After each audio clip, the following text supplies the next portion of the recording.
Le coup de grâce en Grèce pour feu la radio-télévision publique, ERT. Occupé par son personnel licencié depuis sa fermeture brutale en juin, son siège athénien a été évacué par la police anti-émeute à l'aube. 4 ex-salariés ont été brièvement arrêtés pour résistance à la force publique, parmi eux ce leader syndical. Aujourd'hui, le gouvernement a voulu détourner l'attention de la population parce que les membres de la Troïka sont en Grèce et que de nouvelles mesures d'austérité vont être décidées. Notre gouvernement agit d'une façon fasciste, il veut faire taire tout le monde et il y est parvenu en partie en utilisant la peur et toute une variété d'autres méthodes. Nous sommes les derniers à lui résister. Nous, les employés d'ERT, avons été sortis des locaux, mais nous avons l'intention de diffuser nos programmes d'ici même, depuis le trottoir de l'avenue Mésoïon. C'est notre premier objectif dans l'immédiat.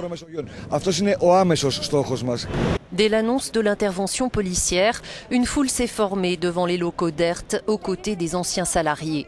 Plusieurs personnalités politiques d'opposition, Parti communiste, Syriza, sont venus leur apporter leur soutien.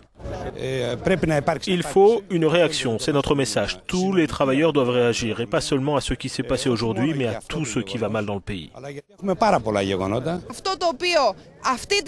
Ce qui est en train de se produire en ce moment sera une page noire de l'histoire du pays. Le gouvernement devrait avoir honte, il devra s'en repentir pour l'éternité.